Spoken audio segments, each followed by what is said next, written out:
मेरे को ये सस्पिशन है, I might be proven wrong, कि वो फाइनली एनआरसी करना चाहते हैं। मैं फिर से तेलंगाना गवर्नमेंट से बोल रहा हूं कि आप इशू करो परमानेंट रेजिडेंट सर्टिफिकेट, पैरामीटर्स बनाओ। आप याद रखिए, अगर बाद में फाइनल लिस्ट आने के बाद आप आके हमको अरे गलत हो गया, साजिश हो गई, ये सब बातें मत करो।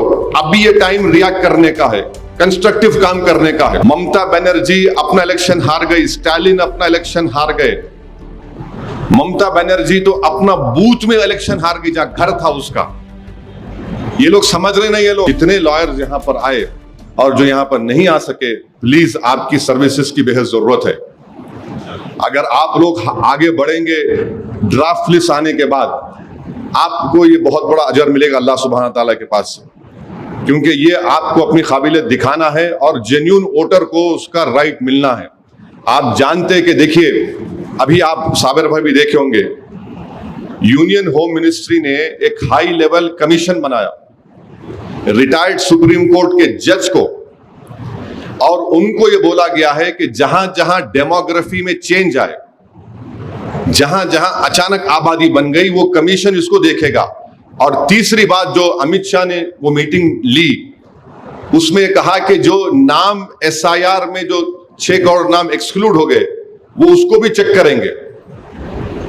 अमित शाह होम मिनिस्टर अगर कोई मीटिंग करते तो याद रखिए, वो कच्चा काम नहीं करता आदमी, वो खाली हवाई फायरिंग नहीं करता, कुछ ना कुछ बराबर वो एक प्रोग्राम बना के काम कर रहे हैं। और मेरे को ये सस्पिशन है, I might be proven wrong, कि वो फाइनली एनआरसी करना चाहते हैं, क्योंकि ये high level commission of inquiry है, रिटायर्ड सुप्रीम कोर्ट जज है। अब वो बोल रहे कि जहां पर अचानक आबादी बढ़ गई, वो कहीं बाहर से तो नहीं आए, जहां पर अचानक हैबिटेशन बढ़ गया, यानी इलाका बढ़ गया, नहीं हुआ।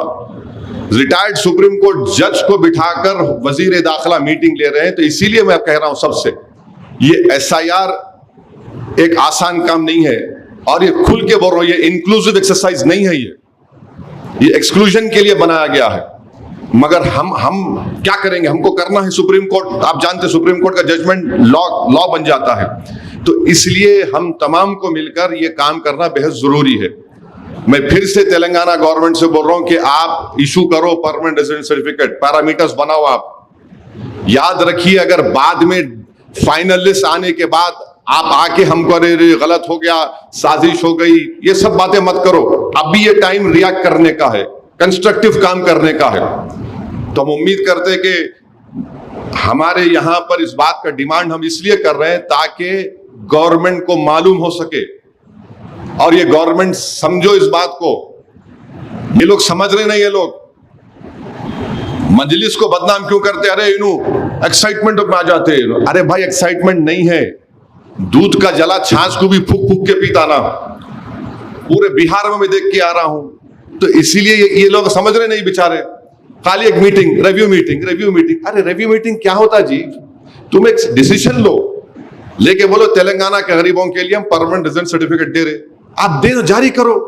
देखो, एक मिनिमम से मिनिमम जो मर गए लोग, उनका नाम कटना चाहिए। डबल एंट्री है, कटना चाहिए, बिल्कुल कटना चाहिए। जो नहीं है उनका कटना चाहिए। मगर जो जेन्युइन वोटर है, उसको कैसा डिनाई कर रहे हैं आप?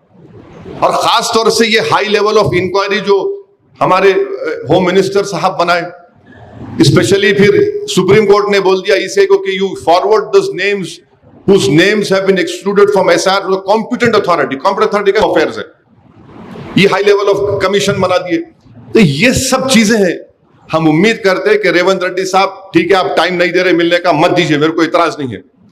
मगर पब्लिक के लिए मैं इस अपील कर रहा हूं, डिमांड कर रहा हूं, अगर ये कांग्रेस गवर्नमेंट रिएक्ट नहीं करेंगी तो जो गरीबों का नाम कटेगा, उसके बाद रोना नहीं उन्होंने आके यहाँ पे, और उन्होंने समझ रहे नहीं। और टीआरएस वाले तो खैर बेचारे, उन्होंने भी एक अजीब है।